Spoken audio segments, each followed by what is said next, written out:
Unpleasant experience. అందులో కాన్పు నొప్పులు చాలా తీవ్రంగా ఉంటాయి. ప్రెగ్నెన్సీ అండ్ చైల్డ్ బర్త్ అనేది చాలా యూనిక్ ఎక్స్పీరియన్స్. ఏ ఇద్దరికి ఒక రకంగా ఉండదు.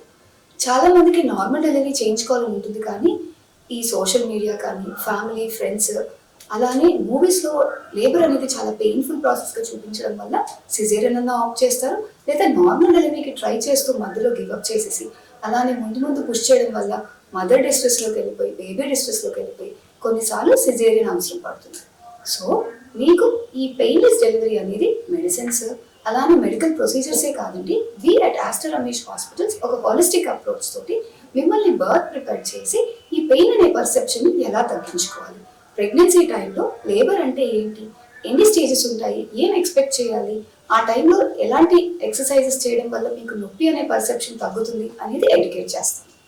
ఈ ప్రాణాయామం ఎక్సర్సైజెస్ ఈ బ్రీదింగ్ టెక్నిక్స్ వల్ల మనకి కాన్సన్ట్రేషన్ పెరిగి శ్వాస మీద అదుపు వల్ల ఆక్సిజన్ లెవెల్స్ పెరిగి ఒక ఫోకస్ వస్తుంది.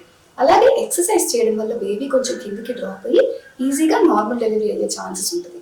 నొప్పి వచ్చినప్పుడు బెడ్ మీద పడుకొని కాదండి, ఆ టైంలో మిమ్మల్ని వాక్ చేపిస్తూ అడిక్వేట్ ఫ్లూయిడ్స్ ఇస్తూ నార్మల్ డైట్ అలర్ట్ చేస్తూ మీకు వేరే రిలాక్సేషన్ టెక్నిక్స్ చేపిస్తూ మీ నొప్పి అనే పర్సెప్షన్ని తగ్గిస్తాం. అడ్వాన్స్ స్టేజెస్లోకి వెళ్ళినప్పుడు ఇంటర్నల్ చెకప్ చేసి మీకు ఇంకా ఎంత టైం పడుతుంది డెలివరీ కావడానికి, అలానే మీ పెయిన్ థ్రెషోల్డ్ ఎలా ఉంది దాన్ని బట్టి మీకు మెడిసిన్స్ కానీ ఎపిడ్యూరల్ అనాలిసిస్ ఇచ్చి మీకు ఒక పాజిటివ్ బర్తింగ్ ఎక్స్పీరియన్స్ క్రియేట్ చేయడమే మా మోటో.